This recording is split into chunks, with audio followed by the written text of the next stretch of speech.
미카엘과 그의 사제들 교회 169번째 설교를 시작하겠습니다.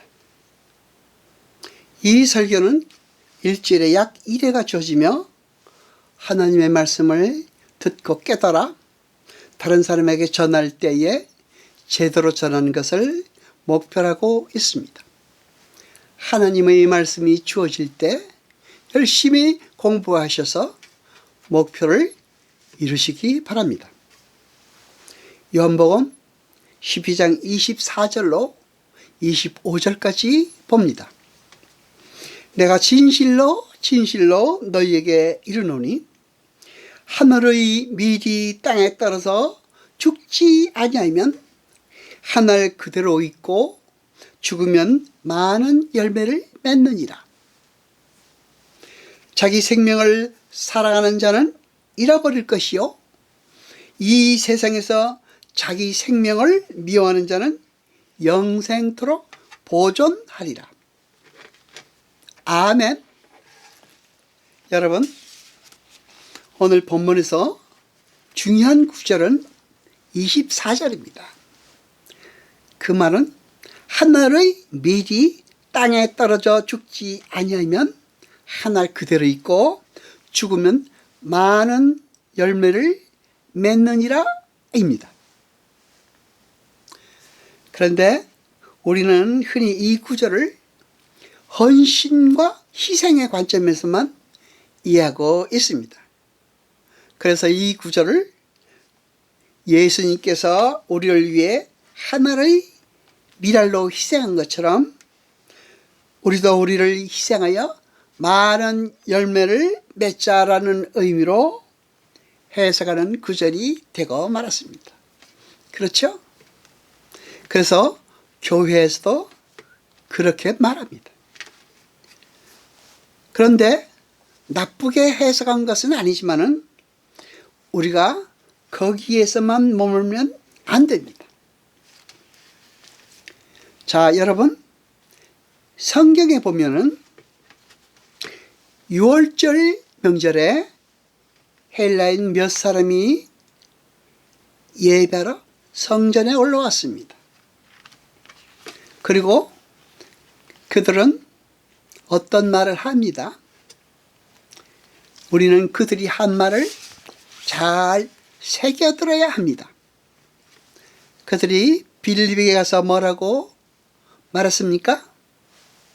선생이여, 우리가 예수를 뵙고자 하나이다 라고 말했습니다.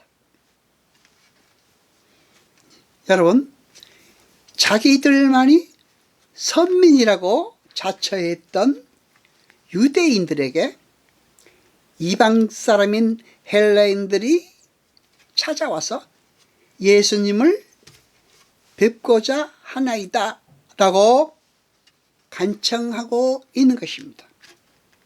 그렇죠? 그때 예수님께서 말씀하신 구절입니다.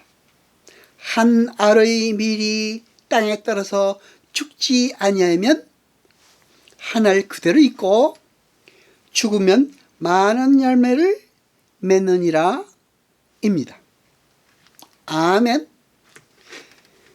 이 말은 유대인이나 헬라인이나 가릴 것 없이 하나님의 구원에 이르는 유일한 길은 율법도 아니고 제사도 아니고 오직 예수 그리스도의 십자가 죽음에 의해서만 가능한 것임을 알려주는 말입니다.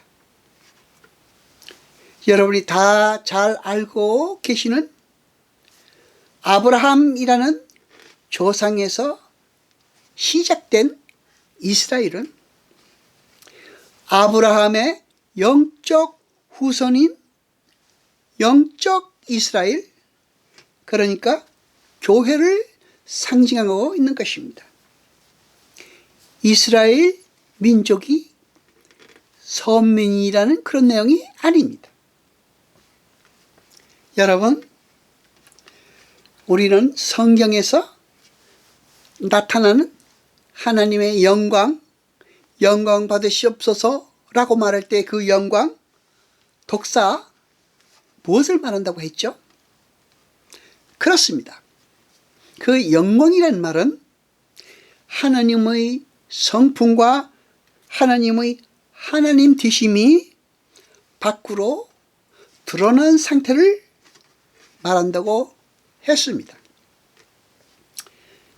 예수님께서는 당신의 죽음을 가리켜 당신의 영광이라고 말씀하고 계십니다. 맞습니다.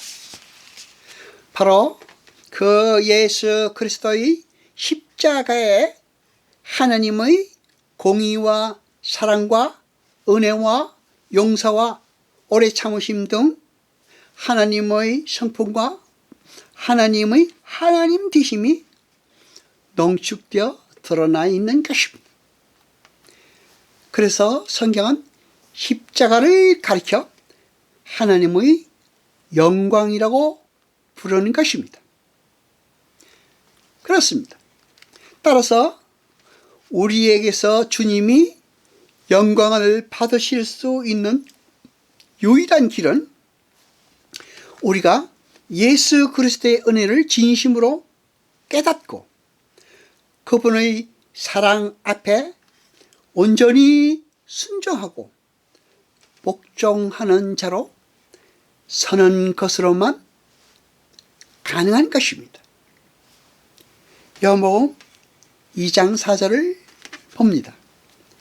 예수께서 가라사대 여자여 나와 무슨 상관이 있나이까? 내 때가 아직 이르지 못하였나이다. 아멘. 여러분, 이 구절은 예수님께서 가나의 혼인잔치에서 하신 말씀입니다. 그렇죠? 그런데 성경에 보면 가나의 혼인잔치에서는 예수님께서 아직 예수님의 때가 오지 않았다고 말씀하십니다. 그렇죠? 그런데 그 가나의 혼인잔치의 에피소드는 거기서 하나님의 영광이 나타나는 것으로 끝이 납니다. 그러니까 물이 포도주로 변한 것은 하나님의 영광이 나타난 것입니다. 이 혼인잔치는 어떠한 상징을 통해서 제자들이 믿음으로 하나님의 영광을 보게 되었다는 의미를 내포하고 있는 것입니다. 그렇죠? 이사야서 7장 23절로 25절까지 봅니다. 그 날에는 천주의 은 1,000개의 가치가 되는 포도나무 있던 곳마다 진려와 형극이 날 것이라. 온 땅에 진려와 형극이 있으므로 살과 활을 가지고 그리로 갈 것이요 보습으로 갈던 산에도 진려와 형극 까닭에 두려워서 그리로 가지 못할 것이요 그 땅은 소를 놓으며 양을 밟는 것이 되리라. 아멘. 이것은 하나님께서 패역한 이스라엘을 심판하시기 위해서 앗수르를 시켜서 그들을 침공케 하실 하나님의 심판의 날에 대한 묘사입니다. 그런데 그러한 심판의 날에 등장하는 것이 뭡니까? 진려와 형극입니다. 진려와 형극으로 번역된 히브리어 샤이트와 샤미르가 다 가시덤불, 가시떨기라는 단어입니다. 그러니까 가시떨기는 하나님의 은혜를 떠나 죄에 빠져서 심판에 이른 모든 죄인들의 상태를 말합니다. 하나님의 저주와 심판 아래 놓여 있는 그러한 죄인들의 상태를 말하는 것입니다. 그렇다면 돌밭은 어떤 밭인가요? 이사야서 8장 13절에 15절까지 봅니다. 만군의 여호와 그를 너희가 거룩하다 하고 그로 너희의 두려워하며 놀랄 자를 삼으라. 그가 거룩한 피할 곳이 되시리라. 그러나 이스라엘 두 집에는 거칠은 돌, 걸리는 반석이 되실 것이며 예루살렘 거민에게는 함정, 올무가 되시리니 많은 사람들이 그로 인하여 거칠 것이며 넘어질 것이며 부러질 것이며 걸릴 것이며 잡힐 것이니라. 아멘. 이 말씀은 에둘러서 표현하시기 때문에 좀 어렵기는 하지만 그 내용은 이렇습니다. 자신들의 불가능함과 자신의 모자람을 인정하지 않고 율법을 의지하는 이스라엘은 돌밭이라는 것입니다. 그래서 그들은 거치고 넘어지고 부러지고 걸리게 된다는 말입니다. 여러분, 그러니까 하나님의 은혜 밖에 있는 자들에게는 예수라는 돌이 오히려 걸림돌이 되어서 열매는커녕 함정과 올무와 그 갖고 있는 그 어두운 부분에 빠져서 넘어지고 부러지게 된다는 것입니다. 그러니까 하나님의 은혜 밖에 있는 자들에게는 거치는 돌이 된다는 말이 그 말인 것입니다. 그 상태가 돌밭입니다. 이렇게 돌밭 역시 심판을 받을 자들의 마음 상태를 말하는 것입니다. 그렇죠? 하나님의 은혜를 떠나서 자기가 세상의 왕이 되어 살겠다고 하는 모든 패역한 죄인들은 하나님의 말씀을 알아듣지도 못할 뿐 아니라 열매를 맺을 수도 없는 전부 황폐한 땅이 되어 멸망으로 떨어진다는 것입니다. 그런데 하나님께서 거룩한 씨를 하나 심어서 그 땅의 그루터기를 만드신다는 말씀인 것입니다. 그러니까 이 세상의 모든 땅은 다 길가밭이요 가시떨기 밭이어서 심판과 저주 속으로 던져져서 멸망을 받아야 하는데 하나님께서 거룩한 씨를 준비하셔서 그 씨에서 열매를 맺게 하시겠다는 말입니다. 그런데 거기에서 거룩한 씨라고 번역된 제라는 단어는 창세기 3장의 여인의 후손에서의 그 후손과 창세기 12장의 아브라함의 언약에서는 그 단어와 자손이라는 단어와 갈라디아서 3장의 자손과 동일한 단어입니다. 그러니까 그 후손과 자손은 누구를 가리키는 것입니까? 갈라디아서 3장 16절을 보겠습니다. 이 약속들은 아브라함과 그 자손에게 말씀하신 것인데 여럿을 가리켜 그 자손들이라 하지 않고 오직 하나를 가리켜 네 자손이라고 하셨으니 곧 그리스도라. 아멘. 그렇습니다. 분명하죠. 영생이란 열매를 맺기 위해 황폐한 땅에 심겨지는 거룩한 씨는 곧 예수 그리스도를 말하는 것입니다.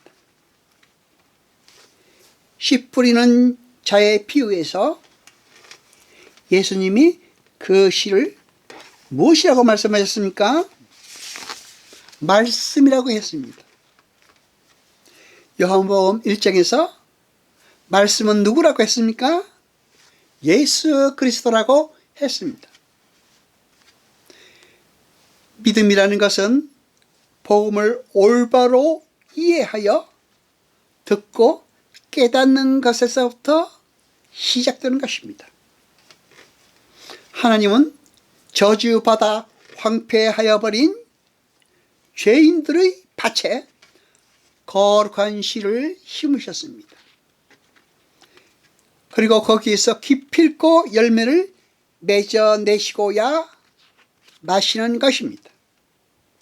그 열매가 무엇입니까? 그 열매는 바로 우리들인 것입니다. 우리 성도들인 것입니다. 우리가 결코 무언가를 잘해서 구원을 받은 것입니까? 아닙니다. 결코 우리가 좋은 밭이어서 영생이라는 열매를 맺힌 것입니까? 아닙니다. 오직 하나님의 은혜로 우리는 구원을 받은 것입니다. 예수 그리스도 안에서 말입니다. 그렇죠? 기도하시겠습니다. 여호와 아버지 하나님 거룩하시니여, 세세토록 영광과 찬송 받으소서. 말씀을 들 때 깨닫게 하시고 우리로 진리를 알게 하소서. 이 모든 것 감사드리며 우리 주 예수 그리스도 이름으로 기도드리옵나이다. 아멘.